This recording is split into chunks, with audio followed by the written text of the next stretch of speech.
आज आपण धाबा स्टाईल पालक पनीर बनवतो आहे. पण खरं सांगायचं झालं तर या पालक पनीरची चव धाब्यावरच्या पालक पनीरपेक्षाही चविष्ट आहे.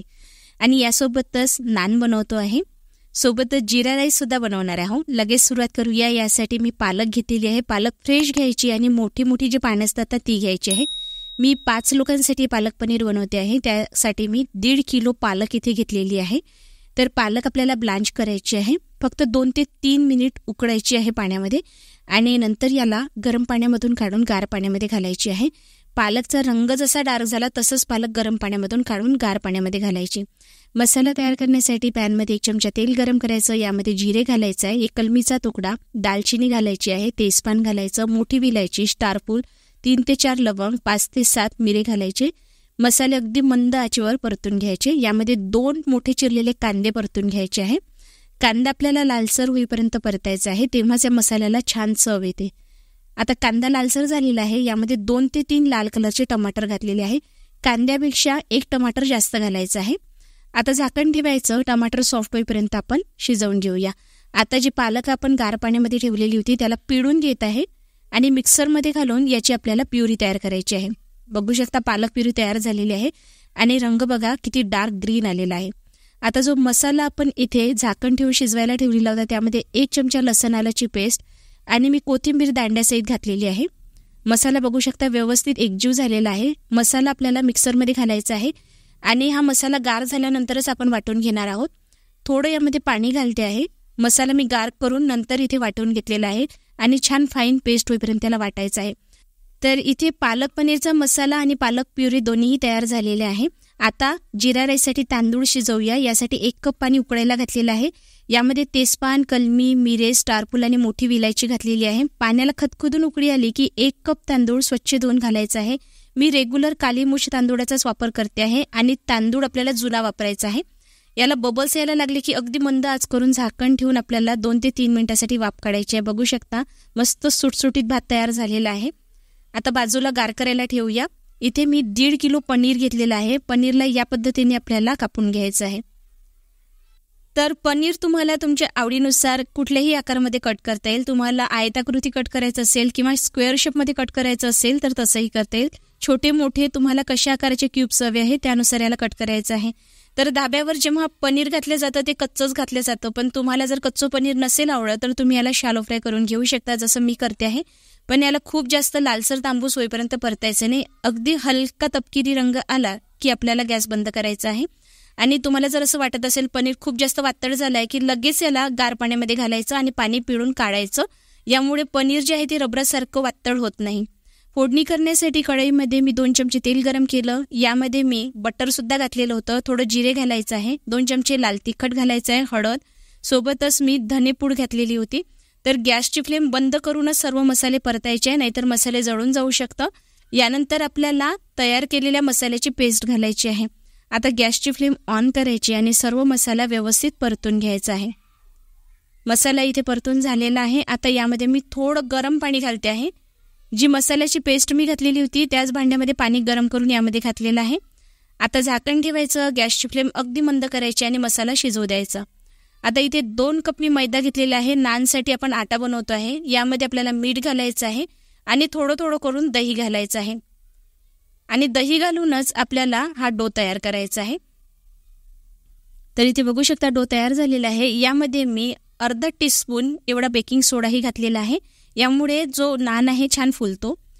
आता यावर मी 1 चमचा तेलही घातलेलं आहे. परत एकदा व्यवस्थित त्याला मळून घ्यायचं आहे. आता झाकण ठेवून आपण हा आटा बाजूला ठेवूया. मसाला बघून घेऊया. बघू शकता तुम्ही कढईने तेल सुटायला लागलेलं आहे. मसाले व्यवस्थित शिजल्या गेलेले आहे. आता यामध्ये पालकची प्युरी घालायची आहे. तर ही पालक प्युरी बनवताना मी कुठल्याही आर्टिफिशियल कलरचा वापर अजिबात केलेला नाही आहे, कारण तशी गरजही पडत नाही. पालक ब्लांच करण्याची जी पद्धती मी तुम्हाला सांगितलेली आहे ती फॉलो कराल तर पालक प्युरीचा रंग असाच डार्क ग्रीन येतो. जर तुम्हाला आता ग्रेव्हीचा रंगसुद्धा असाच ग्रीन आवडत असेल आणि रंग बदलू नये असं वाटत असेल तर फक्त 1 उकळी येण्याची वाट बघायची. तळलेलं पनीर यामध्ये घालायचं आणि पालक पनीर तयार होईल. पण जर तुम्हाला धाब्यावरच्यासारखी चव हवी असेल तर तुम्हाला या पालक प्युरीला छान शिजवायचं आहे जेव्हापर्यंत याचा शेवाळी रंग येत नाही. मी तसं शिजवून घेते आहे. यामध्ये चवीनुसार मीठ आणि बटर घातलेलं आहे आणि झाकण ठेवून छान आपल्याला याला 15 ते 20 मिनिट शिजवून घ्यायचं आहे. आता आपण जिरा राईस बनवतो आहे. यासाठी मी कढईमध्ये 1 ते 2 चमचे तेल गरम केलेलं आहे. बटर घालायचं, 1 मोठा चमचा जिरे घालायचं आहे. जिरे नीट तडतडलं की यामध्ये शिजवलेला भात घालायचा आहे. यामध्ये जे अख्खे मसाले आपण घातलेले आहे तुम्ही वेगळे करून घेऊ शकता. भात आपल्याला हाय फ्लेमवर शिजवायचा आहे. यामध्ये मी चवीनुसार मीठ घालते आहे, चिरलेली कोथिंबीर घालते आहे आणि फक्त 2 ते 3 मिनिटासाठी हाय फ्लेमवर याला परतून घ्यायचं आहे. मी बासमती तांदूळाचा वापर न करता घरच्या घरी जे उपलब्ध असतात त्या तांदूळापासूनच जिरा राईस तयार केलेला आहे आणि अगदी सुटसुटीत झालेला आहे. आता मी ग्रेव्हीला तुपाचा तडका मारून घेणार आहे. तडका मारणं हे ऑप्शनल आहे. तुम्हाला ही स्टेप नसेल करायची तुम्ही स्किप करू शकता, पण तडका मारल्यामुळे या ग्रेव्हीला चव खूप छान येते. तर तूप आपल्याला हलकसंच गरम करायचं आहे, खूप कडकडीत गरम करायचं नाही, नाहीतर जे लाल तिखट आपण घातलेलं आहे ते जळून काळं होऊन जाऊ शकतं. आणि तिखट वापरत असताना साधं वापरायचं नाही, कश्मीरी लाल मिरची पावडर जे येतं ते वापरायचं. ते खूप तिखट नसतं, यामुळे चव खूप छान येते. 2 मिनिटं झाकून ठेवायचं आणि ते बघू शकता अगदी धाब्यावरच्या पेक्षाही भन्नाट चवीचं पालक पनीर जे तयार झालेलं आहे. एकदा मी सांगितलेला घरगुती मसाला बनवून पालक पनीर तुम्ही बनवून बघा. धाब्यावरच्या पालक पनीरची चव सुद्धा तुम्हाला यापुढे फेल वाटेल, माझी गॅरंटी आहे. नक्की ट्राय करून बघा या पद्धतीने. पालक आपल्याला पनीर बरोबर सुद्धा काही वेळ शिजवायचं आहे. झाकण ठेवून देऊया. आता आपण नान बनवण्यासाठी जो आटा तयार केलेला होता त्याला थोडं तेल लावून घ्यायचं आहे आणि व्यवस्थित त्याला मळून घ्यायचं आहे 5 मिनिटासाठी. तर जोऱ्यात मी याला मळून घेतलेलं आहे. इकडे ग्रेव्ही बघून घेऊया. पनीर बरोबर आपण यासाठी शिजवतो आहे, यामुळे पनीर जे आपण घातलेलं आहे आपण तळून घेतलेलं होतं आणि पाण्यामध्ये नाही घातलेलं होतं. थोडं जर पातळ राहिलेलं असेल तर ते सुद्धा मऊ पडून जातं. तर भाजी इथे तयार झालेली आहे. आता नान बनवण्यासाठी मी पोळपाटाला थोडं तेल लावून घेते आहे आणि जो मैद्याचा डो आपण तयार केलेला होता त्यातली एक छोटी गोळी मी काढून घेते आहे. तर नान एकतर सॉफ्ट तुम्ही बनवू शकता किंवा जर तुम्हाला कुरकुरीत हवी असेल तर अगदी पातळ तुम्ही लाटून घेऊ शकता. मी या पद्धतीने हातानेच नान बनवून घेते आहे. तर नान बनवत असताना याला लाटण्याची गरज नाही, कारण नानचा जो शेप असतो तो प्रॉपर गोलाकार किंवा अंडाकृती नसतो, त्यामुळे तुम्ही हाताने कसाही शेप याला देऊ शकता.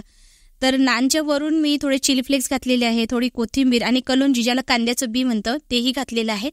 याला व्यवस्थित चिटकवून घ्यायचं.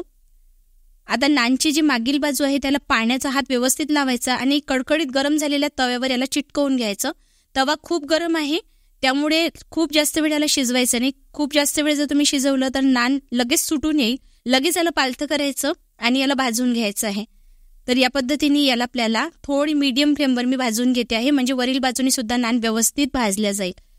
आता याला सोडवून घ्यायचं आहे आणि तुम्ही आता तव्यावर जशी आपण पोळी शिकतो तशा पद्धतीने याला सर्व बाजूनी शिजवून घेऊ शकता. तर बघू शकता तव्यावर अगदी सोप्या पद्धतीने घरच्या घरी धाब्यावरच्या सारखी नान आपण बनवून तयार केलेली आहे. वरून याला थोडं बटर लावून घ्यायचं आहे. तुम्ही याच पद्धतीने गार्लिक नान सुद्धा तयार करू शकता. कुटलेला लसूण जर तुम्ही या आट्यामध्ये घातला तर गार्लिक नान सुद्धा तयार होईल. तर बघू शकता इथे नान तयार झालेली आहे. आता मी इथे जी दुसरी नान तयार केलेली होती ही थोडी पातळ तयार केलेली होती. ही सुद्धा खायला खूप छान लागते. जर तुम्ही कुरकुरीत बनवली तर अतिशय चविष्ट लागते आणि ही गरमागरमच खायला खूप छान लागते. तर धाब्यावरच्या पेक्षा कितीतरी पटीने चविष्ट लागणारे हे पालक पनीर इथे तयार झालेलं आहे. तुम्ही एकदा नक्की ट्राय करायला पाहिजे. आपल्या घरी जे मसाले उपलब्ध असतात त्या मसाल्यापासूनच ताजं वाटण तयार करून आपण हे पालक पनीर बनवलेलं आहे आणि नक्कीच ते धाब्यावरच्या पालक पनीरपेक्षा चविष्ट असणारच आहे. तर तुम्ही एकदा नक्की ट्राय करून बघा. त्याचबरोबर नान बनवण्याची अगदी सोपी पद्धती मी तुमच्यासोबत शेअर केलेली आहे. तंदूर जर तुमच्याकडे नसेल तर तुम्ही घरच्या घरी तव्यावर सुद्धा सोप्या पद्धतीने नान बनवू शकता, अगदी धाब्यावरच्या सारखीच. आणि जर तुमच्याकडे बासमती तांदूळ उपलब्ध नसेल तर घरच्या तांदूळापासून जिरा राईस सुद्धा तुम्ही बनवू शकता. तर अशा पद्धतीने रेस्टॉरंटला महागडा मिळणारा हा मेनू तुम्ही घरच्या घरी सोप्या पद्धतीने तयार करू शकता.